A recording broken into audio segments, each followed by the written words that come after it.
Hello there, my name is Steven Perez Garcia. My specific purpose is to inform the audience about the cultural effects of the Renaissance on modern day art. Have you ever went to an art gallery and seen photorealistic paintings and wondered, how do we get there? Or have you ever read a book from a library and wondered, how do we get here? Well, the Renaissance is thanks for that. The Renaissance was between the 15th to the 16th century. The Renaissance is the kickstart of how modern day people consume and interpret art. I've been studying here at CPCC for a few years now, and I've taken both 2D and 3D design. By the end, you should know where our modern day art started from. Now let's list off the effects of what started the Renaissance to begin with. The Renaissance is a key period where Western society took the shift into focusing into the arts. The rediscovery of Roman art, literature, and theater brought back interest into the arts. The mass explosion of art from the higher nobility bled through into the common people's interest.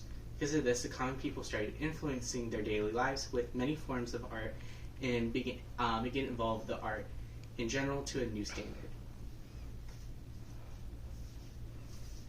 Starting off with the first section being art.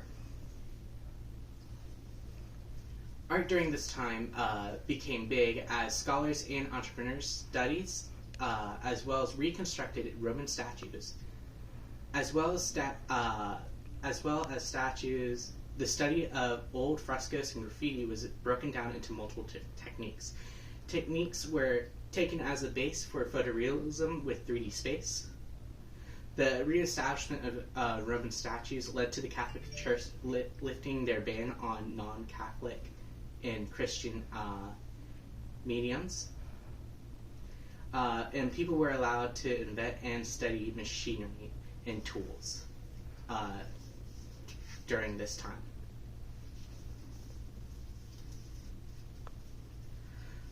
Second, as new inventions were being made, one made the biggest impact on the Western world, the printing press.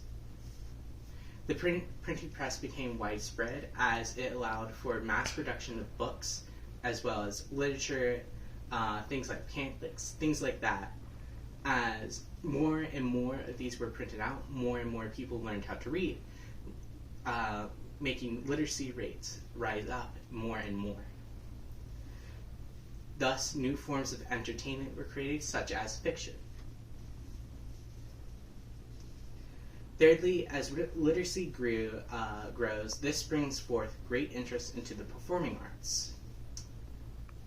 So, theater went from being a niche hobby and for religious purposes during this time back to a cultural standpoint as it became big, as it started new careers during this time, and it influences our modern day, even to this day. Now let's conclude and review. The Renaissance began as the study and examining of ancient Roman statues and literature. Art evolved as the Romans as people during the Renaissance used Roman art as the base of photorealism and 3D space. The invention of the printing press made literacy increase as books could be mass-produced. Theater went from being a small hobby or religious experience to being an important influence on entertainment during this time. As we look at the entertainment art now, we can trace it back to the Renaissance. Now you should be confident on how, when, and why we have the levels of art today. Thank you.